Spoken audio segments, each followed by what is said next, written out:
কৃষিক্ষেত্রে ব্যবহৃত মোটর চালিত ভ্যান ও ট্রাক্টর মালিকদের ওপর পুলিশের জুলুমবাজি বেড়েই চলেছে ক্রমশ।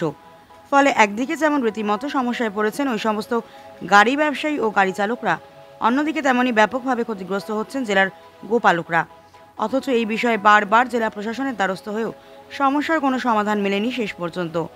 অবশেষে বৃহস্পতিবার দুপুরে জেলার সদর শহর বহরমপুরে একত্রিত হয়ে এই ঘটনার প্রতিবাদে একটি মিছিল সংগঠিত করেন লচিমন মোটরচালিত ভ্যান ও ট্রাক্টর মালিকরা।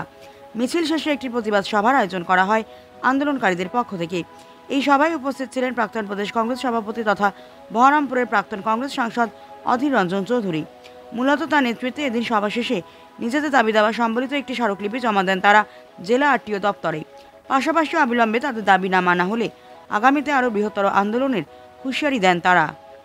এখানকার পুলিশকেও বলছি, আমরা আপনাদের অশান্তি চাই না, কাউকে আমরা উস্কাতের জন্য এখানে আসি না, আমরা এখানে পার্টি করতে আসিনি।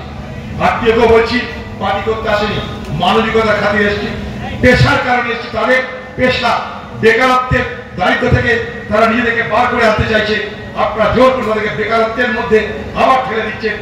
সেই জায়গায় প্রতিবাদ করতে এখানে এসেছি। আগামী দিনে ট্রাক্টরের মালিকরা, লাদেনের মালিকরা কসম খেয়ে যাও, যদি সম্মানের সঙ্গে সমাধান না হয়, আবার বলছি, যদি সম্মানের সঙ্গে সমাধান না হয়, সব ট্রাক্টর সব লাদেন নিয়ে আত্মীয়দের সামনে আমরা এসে অবস্থান করবো। আমিও থাকবো। এই লড়াই আমরা কতদিন করবো, যতদিন আমরা বিচার না পাই। সেই বিচারের লক্ষ্যে এই লড়াই আগামী দিনে চলবে। জয় হিন্দ, বন্দে মাতরম। ডেপুটেশনের দাবি ছিল যে তাদের যে পরিমাণ অত্যাধিক মাল বহন করছে সেটা যেন না করা, সেটা ক্ষেত্রে যেন কোনো ফাইন না করা হয়। কিন্তু এটা তো কোনো নিয়ম নেই। যেটা হচ্ছে যে অবৈধ গাড়ি নিয়ে যাচ্ছেন এবং তারা অত্যাধিক উঁচু করে মালপত্র নিয়ে যাচ্ছেন, তার জন্য তাদেরকে বলা হলো যে মালপত্র কম নিয়ে যাওয়ার জন্য, সেটাই বলা হলো।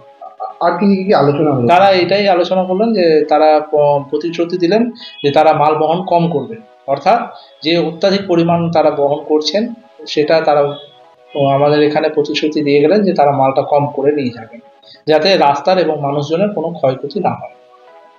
তাও কি তাদেরকে আটকে টাকা নেওয়া না, কোনো রকম ভাবে এটা শুধুমাত্র ফাইন করা হয় এবং তার চালান তারা পায়।